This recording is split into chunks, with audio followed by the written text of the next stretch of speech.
Ka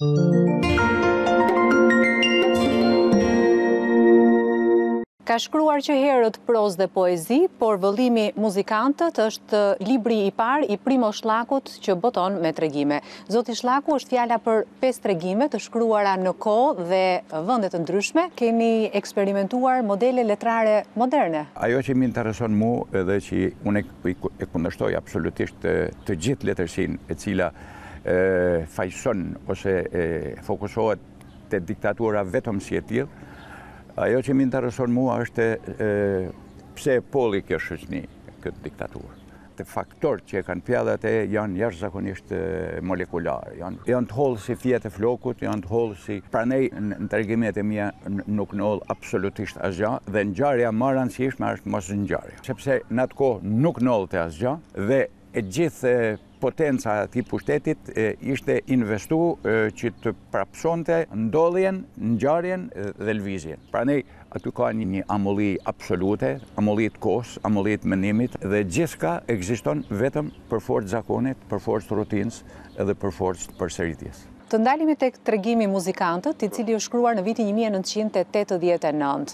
Është një tregim ku shpërfaqet shpirti juaj shkodran, ndjesitë, aromat, ngjyrat, por sidomos gjuha.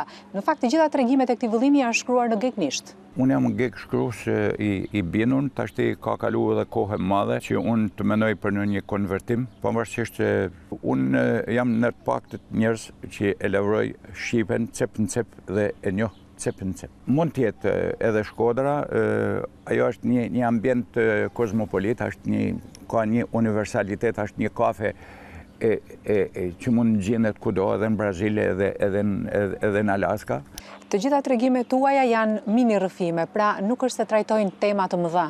Në një kohë kur nuk ndodh asgjë, që letërsia zyrtare mundohej ta shpikte ngjarjen atje ku ajo ishte, unë jam marrë pikërisht me mosngjarjen dhe mosngjarja është edhe kryefjala e një epokë. Ajo epokë investohej me gjithë fuqinë e vet, me gjithë agresinë e vet, me gjithë kujdesin e vet, edhe pozitivitetin e vet, nëse mendojmë se ka pas, që të prapsonte ngjarja. Mendoj se ju e keni bërë këtë në tregimin Të nesërmen e barbarëve, ku shkruani: qyteti i paaft me vdek e i padenj me u varros. Është një parodi e demokracisë.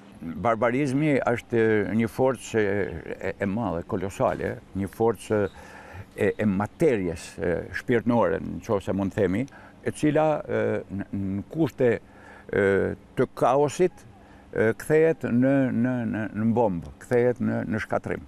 Dhe në fundit ne nuk duhet kemi frikë nga barbart, ne duhet kemi frikë nga vetja kur e zhburgosim barbarin brenda nesh.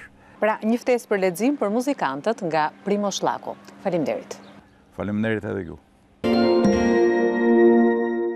Përbën një nga rastet më të veçanta dhe më të pazakonta në historinë e gazetarisë shqiptare të gjysmës së parë të shekullit të 20. Sotir Gjika e nisi karrierën publicistike në moshën 22 vjeçare, fillimisht tek dielli i Bostonit për ta vijuar me të përditshmen e barit Corriere di Puglia, adheun e Konstancës në Rumani, për lindjen e Shqipërisë e shumë të tjera, për ta mbyllur tragjikisht pas 16 vitesh, kur në prill të 1929-s, në moshën 38 vjeçare mbylli syt në një spital të Veronës si pasojë një sëmundje. Në 90 dhjetorin e vdekjes, Eugen Merlika ka mbledhur një pjesë të shkrimeve që Sotir Gjika botoi gjatë karrierës së vet, një trashëgimi publicistike dygjueshe shqip dhe italisht, si dhe disa nga letërkëmbimet e rëndësishme me figura si Zogu, Gura Kuqi, Mirash Ivanaj, Terence Toçi, Çajupi, Azdreni e të tjerë.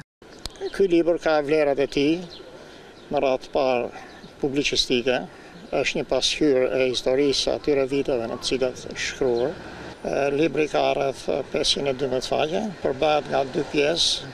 Pjesë e parë janë shkrimet publicistike, ndërsa pjesë e dytë janë letërkëmbimet që ai ka pas me personalitete të ndryshme.